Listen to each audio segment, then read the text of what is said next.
Okay, so here we've got the basal rosette of one of my favorite plants. This is in the evening primrose genus. This is used to be Gara parviflora back when Gara was a genus, but Gara got collapsed into the genus Oenothera.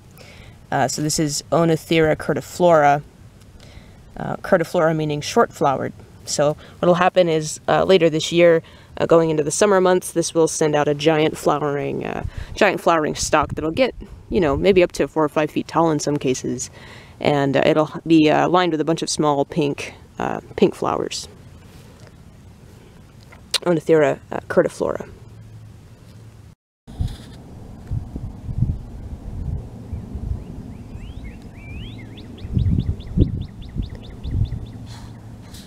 So this is what's meant by woody encroachment. This area that we're in traditionally is rolling plains, so dominated by medium to tall grasses, occasional shrubs, and a lot of perennial and annual forbs.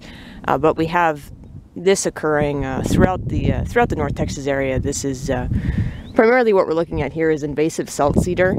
That's this guy right here in front of us. But we've also got some mesquites in here as well, in these plants. The mesquites are, I mean, they're from around. They're not necessarily invasive, but they are weedy in the sense that improper grazing practices and suppression of wildfires have allowed them to become dominant species in what used to be, like I said, prairie and plains. And it's disrupting a lot of the wildlife in this area, especially birds. There are a lot of birds that rely on open grasslands that are really struggling in this new ecosystem that's been created by these woody species. Look at all this dense shrub. I gotta find a way to get through here. Sometimes you gotta just dive in. But I saw this this shrub here, this evergreen shrub. This is Yopon, Ilex vomitoria. Interesting about that epithet is that it doesn't actually induce nausea. I think it was thought to induce vomiting by the white people that came in and named it in Native American cultures, but that's not actually the case. It was used as a tea, I think, in maybe even had a ceremonial role as well. But this is a really neat plant. It's often used in horticulture as hedgerows. People like to have this plant. You can tell it got a little bit nipped in the cold that we had recently, but yeah, I wonder if a bird brought this in or if this occurred naturally.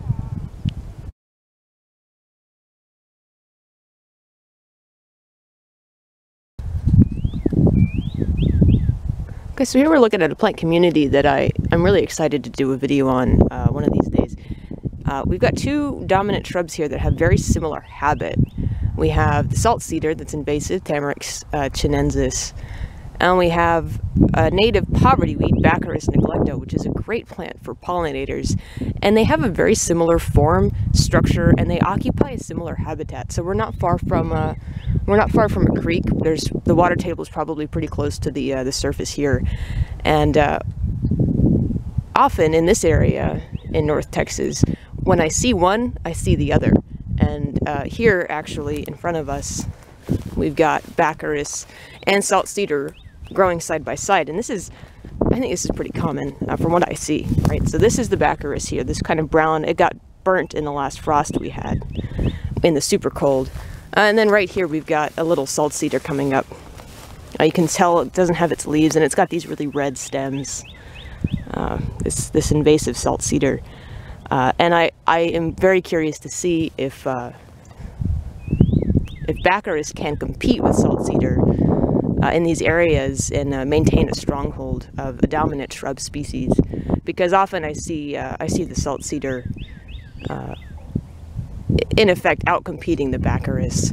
And then it doesn't help that this big tree we're looking at where the cardinal is singing is the Chinese pistache, another invasive ornamental tree. Dueling it out in riparian communities, the Baccharis neglecta and the Tamarix chinensis.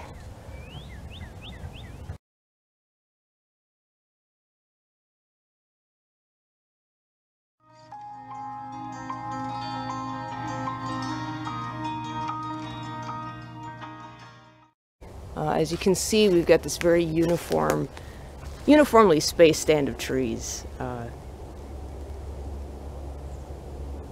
that's about all I had to say, really.